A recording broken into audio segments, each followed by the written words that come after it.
जैसा कि MP board exam 2026 के लिए साइंस के पेपर के लिए बहुत ही कम समय बचा है एंड इस वीडियो में हम आपके साइंस के मोस्ट इम्पोर्टेंट ऑब्जेक्टिव कवर करने वाले हैं, जो कि टॉप 50 में लेकर के आया हूं आप लोगों के लिए। टॉप 50 ऑब्जेक्टिव्स इस वीडियो में हम कंप्लीट करेंगे। ध्यान से वीडियो देख लेना, क्योंकि एग्जाम से पहले ये सारे ऑब्जेक्टिव करना बहुत ज़्यादा इंपॉर्टेंट है एंड मैक्सिमम क्वेश्चन आपको एसजीटीएस मिल जाएंगे और इसी कॉन्सेप्ट पर आधारित आपके क्वेश्चंस बनने वाले हैं। तो ऑब्जेक्टिव सबसे पहले करना ज़रूरी हो जाता है, सो ये वीडियो जरूर से पूरी देख लेना, ठीक है।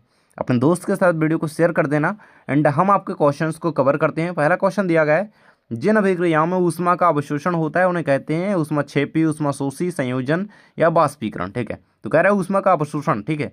तो अवशोषण से हमेशा याद रख के करके रखो वो अवशोषी, ठीक है, ऊष्मा शोषी, ठीक है। अवशोषण होता है जहाँ पर ऊष्मा शोषी कहलाती है, जहाँ पे अवशोषण नहीं होता है, यानी कि जहाँ पे क्या होता है ऊष्मा क्या होती है निकलती है ऊष्मा, वो क्षेपी कहलाती है, ठीक है। जहाँ पर ऊष्मा का उत्सर्जन होता है वो ऊष्मा क्षेपी। तो ये दोनों चीज़ें क्लियर करके रखना। नेक्स्ट है कि खाद्य पदार्थ का कार्बन डाइऑक्साइड और पानी में टूटना एक प्रकार की क्या है। देखो खाद्य पदार्थ जो कार्बन डाइऑक्साइड पानी में क्या होगा, एक तरीके से बिखरेगा, टूटेगा, तो ये क्या कहलाएगी, इसमें ऊर्जा आपकी ऊर्जा क्या होगी, उत्पन्न होगी, ठीक है, ऊर्जा उत्सर्जित होगी। तो ये आपकी ऊष्माक्षेपी अभिक्रिया कहलाएगी, जो कि आंसर यहाँ पर हो जाता है आपका तीसरा नंबर, ठीक है। नेक्स्ट कह रहा है कि लोह चूर्ण पर तनु हाइड्रोक्लोरिक अम्ल डालने से क्या होता है। तो हाइड्रोजन गैस में आयरन क्लोराइड बनते हैं, कोई विक्रिया नहीं होती, आयरन लवण में जल बनता है, तो क्लोरीन गैस में आयरन हाइड्रोक्साइड बनता है। तो लोह चूर्ण पर हम तनु हाइड्रोक्लोरिक एसिड डालेंगे तो उससे हाइड्रोजन गैस में आयरन क्लोराइड बनेगा, ठीक है। अब देखो भाई क्यों बनेगा, क्योंकि देखो जब हम एसिड को क्या करेंगे धातु पर डालेंगे, धातु कौन है भैया, लोहा है, लोहे से क्या बनेगा आयरन क्लोराइड बनेगा, और धातु पर डाल रहे हैं अम्ल तो हाइड्रोजन गैस तो ऑब्वियसली निकलेगी, ठीक है। नेक्स्ट है अपच का उपचार करने के लिए निम्नलिखित में से कौन सी औषधि का उपयोग किया जाता है। सो एंटासिड औषधि का यूज़ किया जाता है अपच के उपचार के लिए, ठीक है। तो ये चीज़ याद रखना, बहुत ज़्यादा बार क्वेश्चन पूछा जा चुका है। नेक्स्ट आ जाता है निम्नलिखित में से कौन सी धातु उभयधर्मी ऑक्साइड बनाती है। सो एल्यूमिनियम धातु जो है उभयधर्मी ऑक्साइड का एक तरीके से उदाहरण हो जाएगा। सो ये चीज़ याद रखना बिल्कुल से। नेक्स्ट है कि निम्न में से कौन सा लवण क्रिस्टलन जल युक्त नहीं है। सो नीला थोथा, खाने का सोडा, धावन सोडा, जिप्सम। सो खाने का सोडा क्या है, क्रिस्टलन जल युक्त नहीं है, ठीक है। नेक्स्ट है पाचन के समय आमाशय पाचकों पाचक रसों का पीएच मान कितना होता है। सो आप सभी को पता है यार कि आमाशय का जो माध्यम होता है वो होता है अम्लीय, ठीक है। इतना चीज़ पता है कि आमाशय का माध्यम अम्लीय होता है, ठीक है, अम्लीय। अब भाई अम्लीय होगा तो 7 से कम ना होगा, ठीक है, 7 से कम ही ना होगा। हर बार 7 होगा तो उदासीन होता है, ठीक है, माध्यम, और 7 से अधिक होगा तो वो क्षारीय होगा, ठीक है, क्षारीय होगा। लेकिन हमें तो पता है कि आमाशय का हमारा क्या होता है अम्लीय माध्यम होता है, तो वो 7 से कम ही होगा, ठीक है। तो 7 से कम आंसर आप लगा दोगे। अगला है निम्न में से कौन प्रकृति से अम्लीय है। तो लाइम जूस, मानव रक्त, चूने का पानी, प्रति अम्ल। तो भाई मानव रक्त, चूने का पानी ये सारे अम्लीय नहीं हैं, लेकिन प्राकृतिक रूप से अम्लीय जो है लाइम जूस है। सो आंसर याद रखेंगे लाइम जूस, ठीक है। नेक्स्ट है मनुष्य में वृक्क एक तंत्र का भाग है, ठीक है, वृक्क की बात कर रहा है। सो वृक्क एक उत्सर्जन तंत्र का भाग है, किडनी, ठीक है, किडनी क्या है, उत्सर्जन तंत्र का भाग है, ठीक है, ये याद रखोगे। मास्टर ग्रंथि का नाम लिखिए भाई ना, मास्टर ग्रंथि है हमारी पीयूष ग्रंथि, ठीक है, पिट्यूटरी ग्लैंड्स, बहुत ज़्यादा इंपॉर्टेंट क्वेश्चन है। पीयूष ग्रंथि को मास्टर ग्रंथि के नाम से जाना जाता है, तो ये चीज़ याद रखिएगा, ठीक है।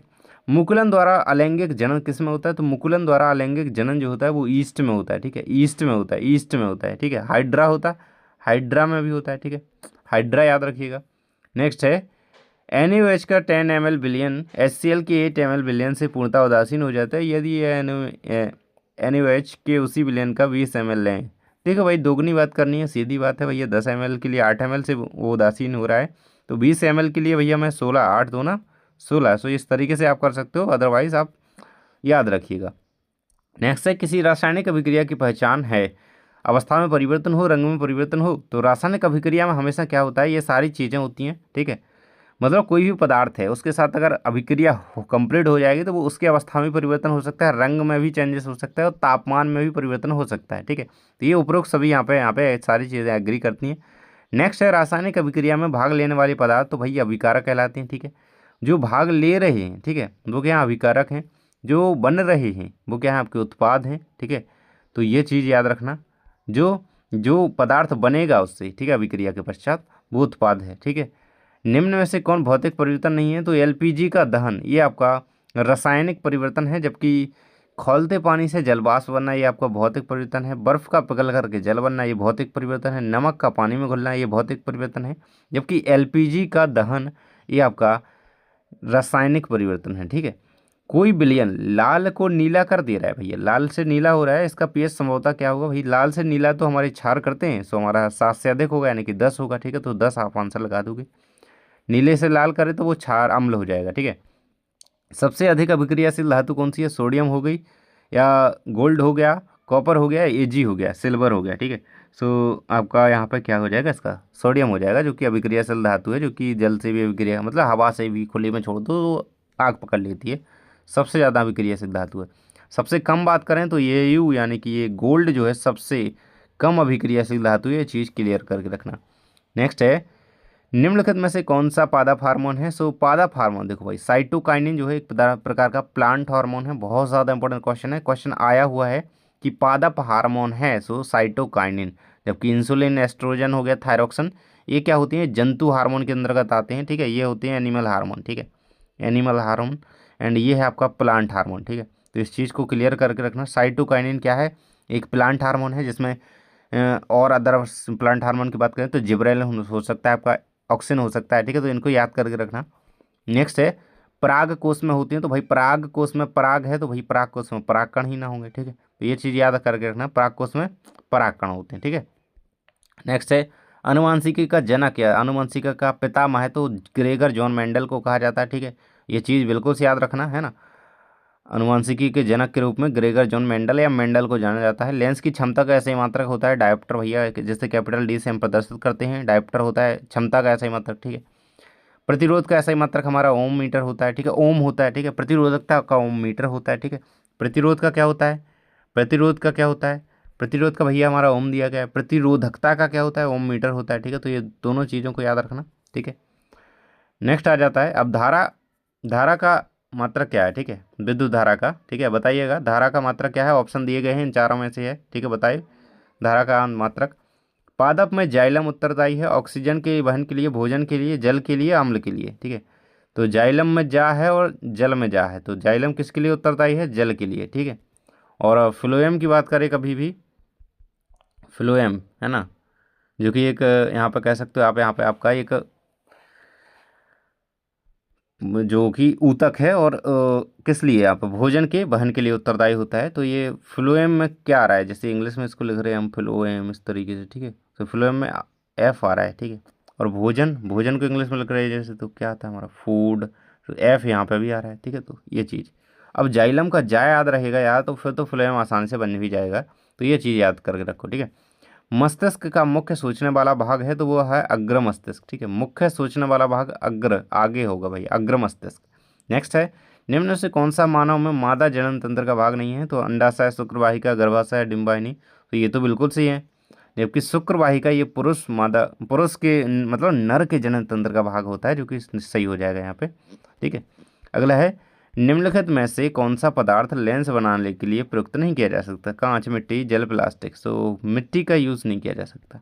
टमाटर में कौन सा अम्ल होता है, ऑक्सैलिक एसिड होता है टमाटर में। ठीक है, सो याद करके रखना, टमाटर में ऑक्सैलिक एसिड होता है। संतरे में कौन सा एसिड होता है बताइएगा। ठीक है, संतरे में कौन सा एसिड होता है, ठीक है जल्दी से बताओ। पीएच स्केल की परास होती है भैया 0 से 14 तक होती है। ठीक है, ये चीज़ क्लियर करके रखना। ठीक है, 0 से 14 तक होती है ना, 0 से 14। इसका सेंटर पॉइंट होता है से 7। ठीक है, 7, और इस 7 से नीचे का माध्यम अम्लीय होगा, 7 से ऊपर का क्षारीय होगा, 7 होगा तो उदासीन होगा। ठीक है, तो ये चीज़ क्लियर करके रखना। पादपों में फ्लोएम उत्तरदायी है, अभी हमने पढ़ा भोजन के वहन के लिए। ठीक है, नेक्स्ट है, फ्लोएम द्वारा परिवहन होता है तो किसका, भोजन का होता है। ठीक है, भोजन का होता है। ठीक है, ये चीज़ याद करके रखना। ग्लूकोज का पायरुवेट में विखंडन होता है तो कोशिका द्रव में। ठीक है, तो कोशिका द्रव में होता है। प्लाज्मोडियम में जनन होता है तो स्पोर्स द्वारा। ठीक है, प्लाज्मोडियम में जनन की विधि क्या है, स्पोर्स द्वारा होता है। ठीक है, ये चीज़ याद रखना। और मुकुलन द्वारा, ये किस में होता है, मुकुलन द्वारा जनन, यहाँ पे आपका हाइड्रा में हो सकता है, ईस्ट में हो सकता है, बडिंग। ठीक है, पुनरुद्भवन जी रीजनरेशन की प्रक्रिया किन जीवों में पाई जाती है, तो हाइड्रा और प्लेनेरिया में पाई जाती है। ठीक है, तो ये चीज़ करके रखना। अगर है बीजाणु द्वारा प्रजनन किया जाता है तो राइजोपस में। ठीक है, राइजोपस क्या है, बीजाणु द्वारा यहाँ पे जनन करता है, ठीक है। तो ये चीज़ याद करके रखेंगे, ठीक है, राइजोपस में बीजाणु द्वारा, ठीक है। अगला है स्त्रियों में यौवनारंभ की आयु क्या है, सो 12 से 16 वर्ष में यौवनारंभ स्टार्ट हो जाता है, ठीक है। नेक्स्ट है मनुष्य में लिंग का निर्धारण होता है, तो गुणसूत्रों द्वारा, किसके द्वारा, गुणसूत्र ही निर्धारित करेंगे मनुष्य का लिंग।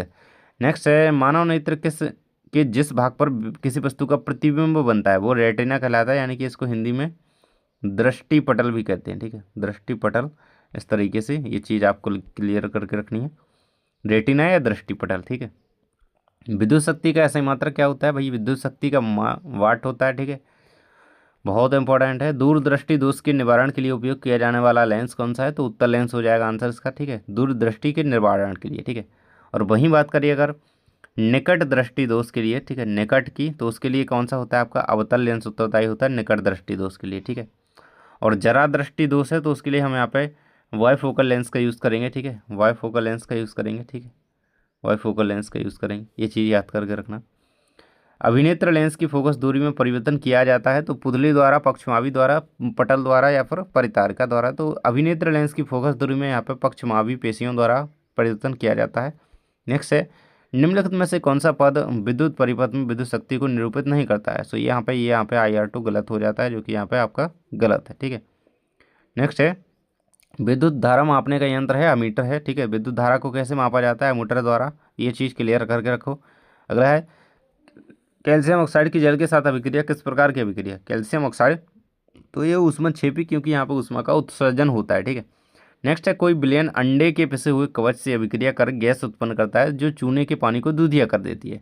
इस बिलियन में क्या होगा, तो इसमें बिलियन में HCl यानी कि हाइड्रोक्लोरिक अम्ल होगा, ठीक है, जो कि बहुत ज़्यादा अभिक्रियाशील होता है और ज्वलनशील होता है।